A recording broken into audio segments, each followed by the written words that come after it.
Good morning students. BSc BEd की first year की class में आपका स्वागत है। कल अपना टॉपिक चल रहा था एक्टोकार्पस। कौन सा बच्चों? एक्टोकार्पस।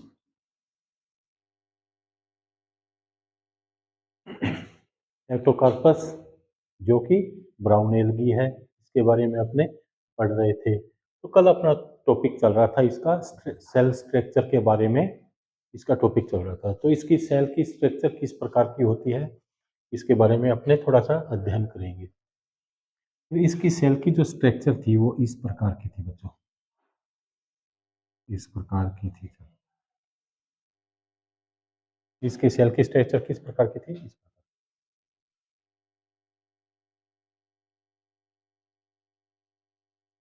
इस प्रकार।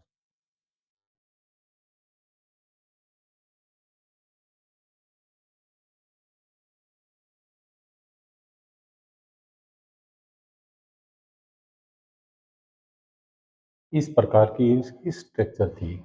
इस सेल के ऊपर सबसे पहले क्या पाया जाता है? एक झिल्ली पाई जाती है, जिसे क्या बोला जाता है? सेल वॉल बोला जाता है। इसे क्या बोला जाएगा? सेल वॉल बोला जाता है। और ये सेल वॉल क्या होती है? डबल लेयर होती है। मैंने कल भी आपको बताया कि सेल वॉल होगी वो डबल लेयर होगी।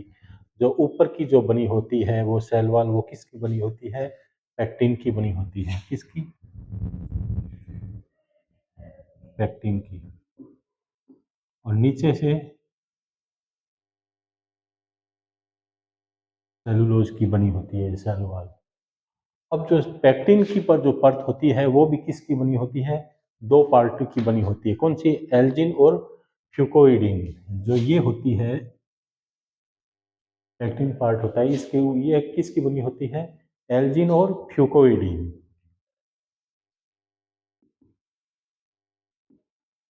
जिन और फ्यूकोइडिन की बनी होती है। और जो ये एल्जिन और फ्यूकोइडिन की बनी होती है, ये बच्चों इसका किसका? थियोफाइसी वरक का विशिष्ट लक्षण होता है। थियोफाइसी वरक के अंदर अंदर जितनी भी सेल पाई जाती है, उस सेल के पैक्टिन पार्ट क्या क्या होता है? एल्जिन और फ्यूकोइडिन का बना होता है। अब जो नीचे की लेयर होती है वो सेलुलोज की बनी होती है, और सेलुलोज की परत किसको घेरे हुए रखती है? जो मेम्ब्रेन होती है, प्लाज्मा मेम्ब्रेन होती है, इसको घेरे हुए रखती है। इसके अंदर डिस्क नुमा क्या पाए जाते हैं? क्रोमेटोफोर पाए जाते हैं। ये क्या होते हैं? इसके अंदर क्या पाए जाते हैं?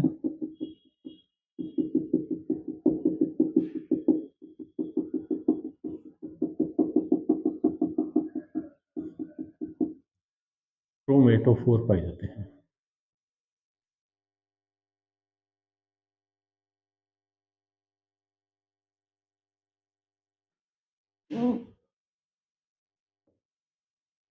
क्रोमेटोफोर पाए जाते हैं।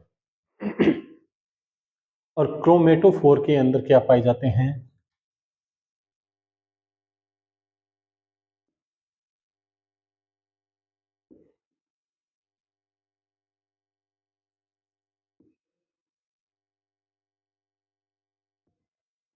पायरिनोइड्स पाए जाते हैं। क्रोमेटोफोर में क्या पाए जाते हैं? पायरिनोइड्स पाए जाते हैं। और पायरिनोइड के अंदर क्या होता है? लेमिनेरिन और मैनिटोल के रूप में खाद्य पदार्थ संचित रहता है। किसमें? फूड स्टोर किस में रहता है? स्टार्च और लेमिनेरिन और मैनिटोल के अंदर। इसमें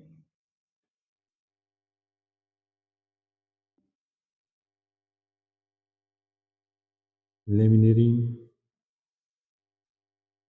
मैनिटोल और स्टार्च।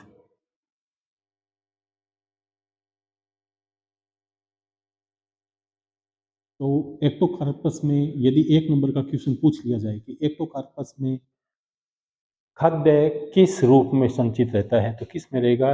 लेमिनेरिन, मैनिटोल और स्टार्च के रूप में संचित रहता है। ठीक बच्चों। अब अपने आता है कि इसके अंदर क्या पाया जाता है, इसके अलावा केंद्रक पाया जाता है। जो ये पदार्थ, ये जो बाकी भाग बचा हुआ है, ये क्या होता है इसका, साइटोप्लाज्म।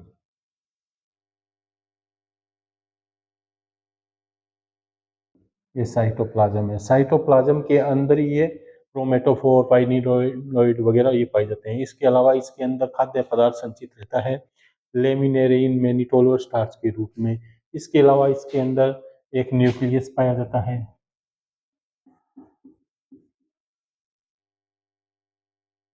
न्यूक्लियस होता है, और न्यूक्लियस क्या करता है, कंट्रोल रूम होता है सेल का, जो सेल के ऊपर कंट्रोल रखता है। ये तो हो गई इसकी सेल की बात। अब आपने आते हैं ग्रोथ के ऊपर, कि इसकी ग्रोथ किस प्रकार की होती है। तो जो एक्टोकार्पस की ग्रोथ होती है वो मेरिस्टेमेटिक टिश्यू की वजह से होती है, विपज्योत की उत्तक के कारण होती है। किसके वजह से, विपज्योत की उत्तक या मेरिस्टेमेटिक टिश्यू। किसकी वजह से, मेरिस्टेमेटिक,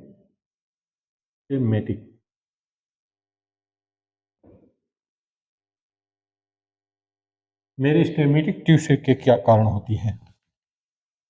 तो ये मेरिस्टेमेटिक टिश्यू कहाँ पर पाए जाते हैं, विपज्योत के उत्तक कहाँ पर पाए जाते हैं, ये इसके इरेक्ट भाग और प्रोस्टेट भाग पे पाए जाते हैं। इरेक्ट भाग उदग्रह भाग तंतु और श्यान तंतु के ऊपर पाए जाते हैं। किस प्रकार के, इसके ऊपर दो पार्ट होते हैं इस प्रकार।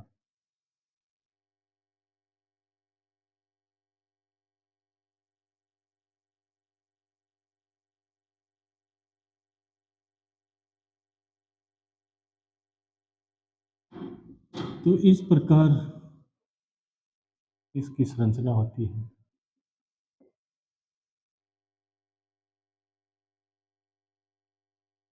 तो इस प्रकार की इसकी संरचना होती है। तो इसमें क्या होता है कि इसके अंदर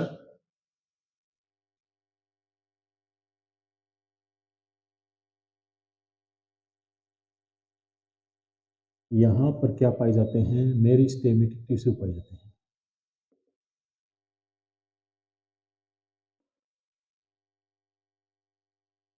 मेरिस्टेमेटिक टिश्यू पाए जाते हैं, और इसके कारण क्या होता है, इसके अंदर वर्दी होती है।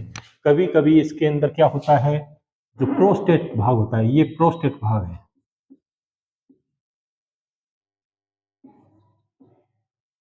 प्रोस्टेट तंतु, इसके अंदर भी क्या होती है, आउटग्रोथ होती है। और ये आउटग्रोथ वर्दी करके एक नया तंतु बनाती है। ये आउटग्रोथ क्या होती है, वर्दी करके नया तंतु का निर्माण करती है। तो प्रोस्टेट पार्ट पर भी क्या होता है, मेरिस्टेमेटिक टिश्यू होते हैं। अब आपने आता है इसका रिप्रोडक्शन। अब इसके रिप्रोडक्शन के अंदर क्या होता है कि इसके अंदर दो प्रकार के रिप्रोडक्शन पाए जाते हैं बच्चों। कौन कौन से दो प्रकार के रिप्रोडक्शन पाए जाते हैं, कौन कौन से, सेक्सुअल और एसेक्सुअल रिप्रोडक्शन, अलैंगिक जनन और लैंगिक जनन। इसमें दो प्रकार के जनन पाए जाते हैं। कौन कौन से,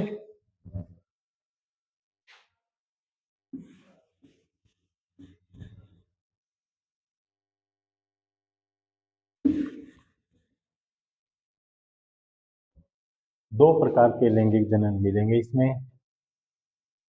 एक तो होता है एसेक्सुअल और सेक्सुअल रिप्रोडक्शन, दो प्रकार के होते हैं। तो इसमें दो प्रकार के जो होते हैं, उसमें पहला होता है एसेक्सुअल रिप्रोडक्शन। एसेक्सुअल रिप्रोडक्शन, अब एसेक्सुअल रिप्रोडक्शन भी दो प्रकार के होते हैं। उसमें क्या होते हैं, दो प्रकार की बीजाणुधानियां बनती है। कौन कौन सी, एक कोष्ठीय बीजाणुधानी और बहुकोष्ठीय बीजाणुधानी। दो प्रकार की बीजाणुधानी बनती है। जो ये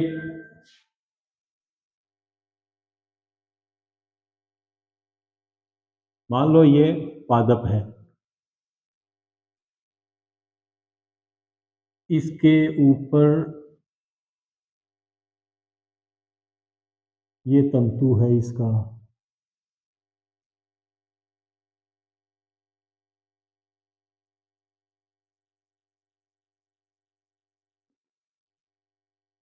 ये तंतु है। तो इसके पार्श्व भाग में, कौन से इरेक्ट भाग के पार्श्व भाग में इसके अंदर क्या बनेगी, बीजाणुधानी का निर्माण होगा।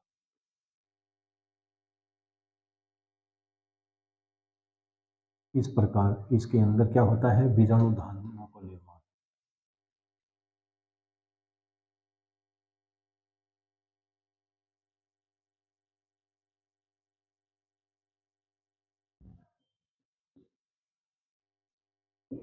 इस प्रकार बीजाणुधानी बनेगी। तो बीजाणुधानी कहां पर बनती है, इरेक्ट भाग के अंदर, इरेक्ट तंतुओं में बनती है कि न कि प्रोस्टेट तंतुओं में। ये प्रोस्टेट तंतु हो गया, ये इरेक्ट तंतु हो गया। तो एक्टोकार्पस के इरेक्ट तंतुओं के अंदर बीजाणुधानियां का निर्माण होता है, स्पोरेंजियम का निर्माण होता है। किसमें, इरेक्ट तंतु में। किसका नाम होगा, स्पोरेंजियम या बीजाणुधानी का निर्माण होता है। बीजाणुधानी का निर्माण होता है। अब ये बीजाणुधानी कितने प्रकार की होती है, दो प्रकार की होती है। बीजाणुधानी बच्चों दो प्रकार की होगी, एक तो एक कोष्ठीय होती है और एक बहुकोष्ठीय होती है। एक कोष्ठीय होती है, उसके अंदर तो क्या होता है कि एक ही कोष्ठक होता है, एक ही चैम्बर होता है। इसके अंदर एक ही चैम्बर होगा और बहुकोष्ठीय के अंदर बहुत सारे चैम्बर होंगे। और ये बीजाणुधानी कहाँ पर बनेगी, इरेक्ट तंतुओं के पार्श्व भाग में बनती है, साइड में बनती है, न कि ऊपर न नीचे, पार्श्व भाग में बनती है। और ये कहाँ पर होते हैं, जो एक कोष्ठीय बीजाणुधानी होंगे उसमें तो अगुणित स्पोर बनेंगे। कौन से, अगुणित, एक कोष्ठीय बीजाणुधानी में।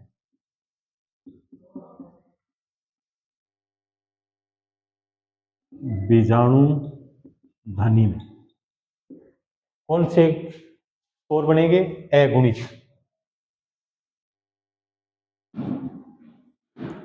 और जो बहुकोष्ठीय बीजाणुधानी होती है, ये मान लो बहुकोष्ठीय बीजाणुधानी है।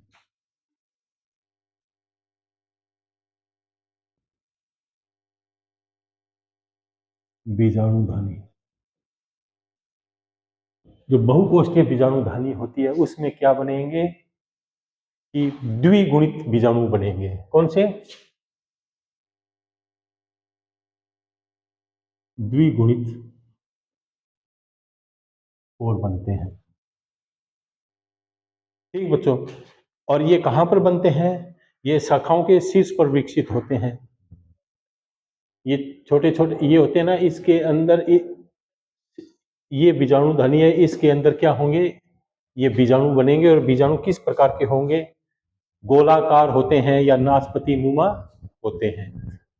तो बच्चों आज अपने इसके बारे में एक बार सेल स्ट्रक्चर के बारे में पढ़ा, और इसके अंदर जनन कितने प्रकार के होते हैं, दो प्रकार के जनन होते हैं।